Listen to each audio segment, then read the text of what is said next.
Good morning class， 我係米老師，歡迎翻到嚟我 channel。今次呢一集嘅睇新聞學英文咧，揀嘅咧就係 Johnny Depp 同埋 Amber Heard 之間嘅官司啦。隨住呢單官司咧去到就嚟尾聲啦，咁雙方嘅律師咧都會開始結案陳詞啦。咁今次咧就揀咗 Johnny Depp 嗰邊嘅律師 camilevasquez 咧，佢嘅結案陳詞。作為一篇 speech 嚟講咧，其實入面有好多嘅內容咧，係好值得我哋分析嘅。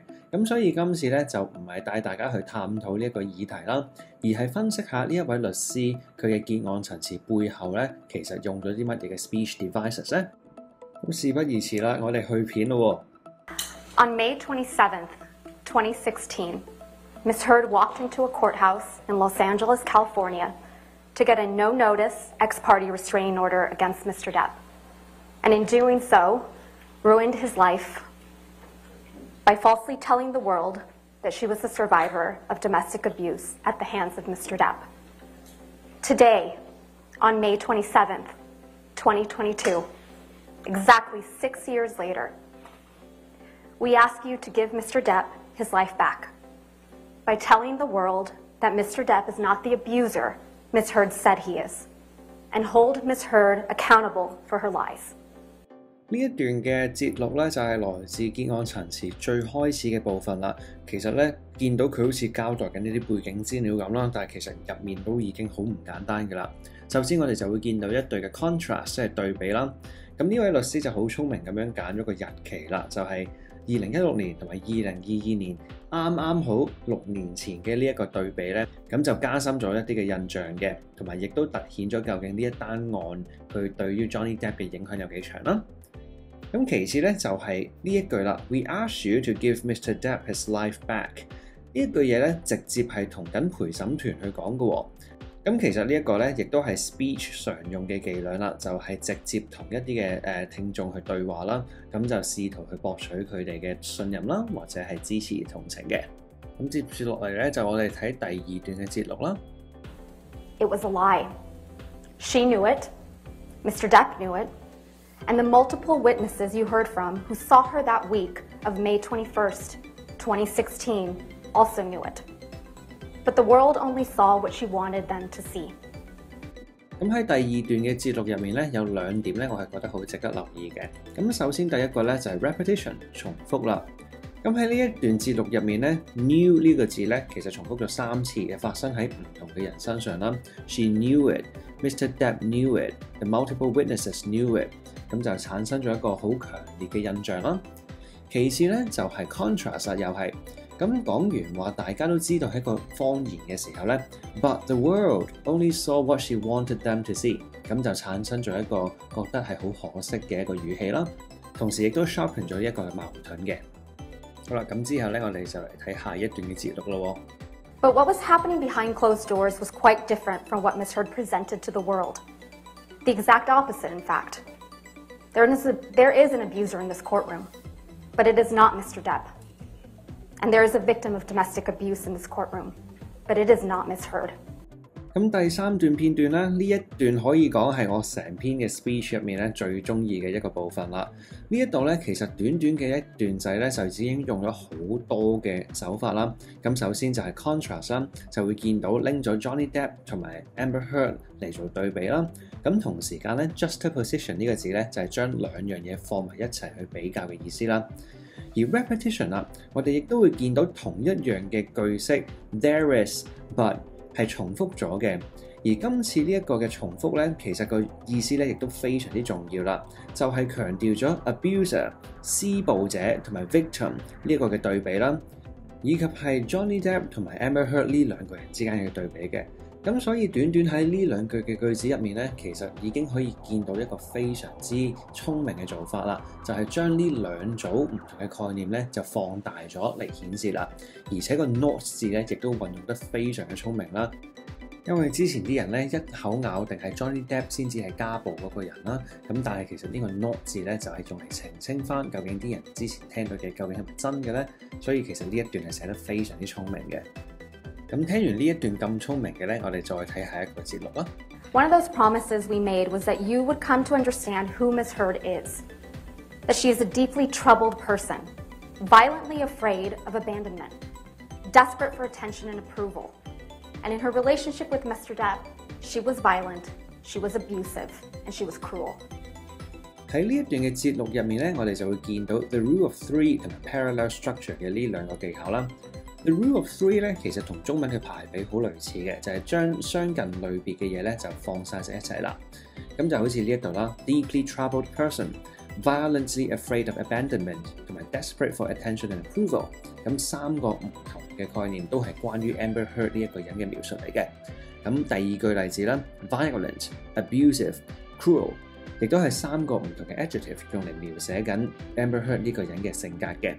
咁呢一度第二句咧，亦都會見到 she was 同埋 she was 咁呢一個嘅 repetition， 亦都係一個 parallel structure， 即係咧用同樣嘅句式喺一個句子入面重複啦，咁就做到一個令到好 memorable 嘅效果啦。然之後我哋再睇下一個例子咯。You heard from Dr. Shannon Curry, who explained that Ms. Heard suffers from borderline personality disorder and histrionic personality disorder. These are disorders that are characterized by anger, sometimes uncontrollable and explosive anger, and a powerful, sometimes desperate need for attention, acceptance, and approval. 今次呢段嘅節錄咧，就係用嚟解釋緊 Amber Heard 佢嘅精神狀況啦。呢一度咧，亦都會見到 Rule of Three 嘅例子啦 ，anger, sometimes uncontrollable and explosive anger, and a powerful, sometimes desperate need for attention, acceptance, and approval. 咁值得留意嘅咧就係最尾嗰段啦 ，attention、acceptance、approval 全部咧都係同一個發音去開頭，就係啦。呢一個咧其實我哋叫佢做 alliteration。alliteration 咧意思即係用同一樣嘅聲音咧去開一個字頭，其實咧喺 speech 嚟講咧都可以加深聽眾嘅印象嘅喎。然後我哋再睇下下一段嘅節錄啦。A person with these disorders will suffer from dramatically fluctuating moods and can sometimes be violent and aggressive.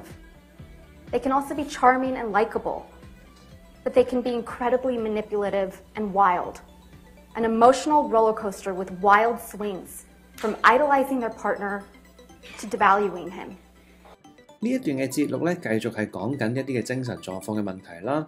咁我哋亦都會見到一個 contrast 對比啦，就係講緊佢可以係 charming and likable 好好啦，但係亦都可以係 incredibly manipulative and wild， 即係好操縱狂嘅、好狂野嘅一面啦。咁另外咧，亦都有一個部分咧，就係一個 from to pattern。其實呢一個咧，亦都係好常用嚟舉例嘅。From idolizing their partner， 即係神化佢哋、偶像化佢哋啦 ，to devaluing him， 即係貶低佢哋。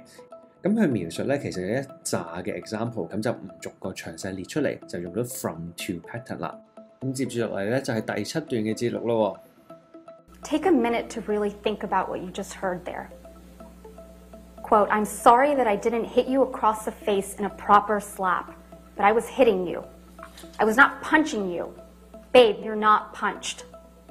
Imagine that was Mr. Depp saying that to Ms. Heard on that recording. 喺呢一段嘅第一句咧 ，take a minute to really think about what you just heard there。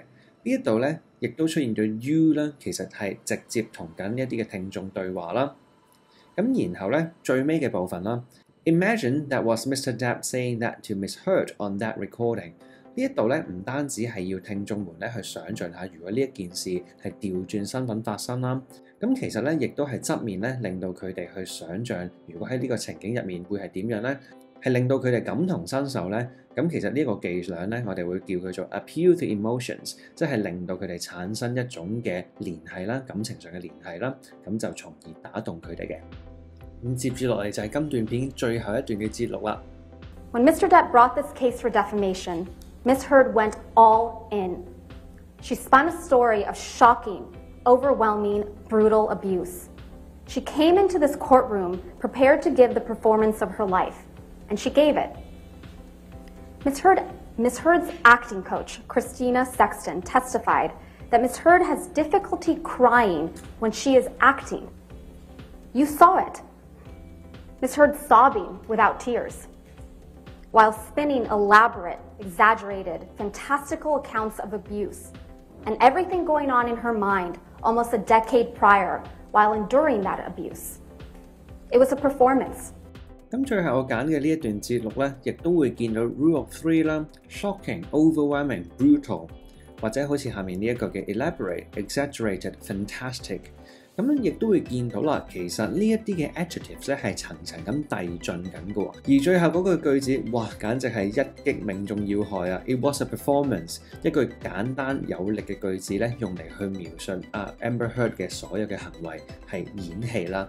咁所以咧，亦都會見到呢一位律師好聰明咁用咗呢個 speech device 咧，去令到所有嘅聽眾都投入喺呢個情景入面嘅喎。嗱，由於成段嘅結案陳詞咧，差唔多成40幾分鐘長嘅，咁我都唔可以一一盡錄啦。其實成段咧都非常之精彩嘅，咁如果有興趣嘅朋友咧，都可以去揾翻原片去睇啦。呢一度咧就 summarize 咗一啲頭先提過嘅 speech devices 啦，其實都係非常之常用而且好用嘅，咁所以當大家寫 speech 嘅時候咧，都不妨可以試下用啦。今次呢段片咧係我開呢個 channel 以嚟做得最辛苦嗰條片嚟嘅，因為都用咗好多嘅剪接部分啦。咁所以如果大家都中意呢段片嘅話咧，就記得 comment、like、subscribe and share。咁呢段片就嚟到呢度啦，我係米老師，我哋下堂見 ，Goodbye class。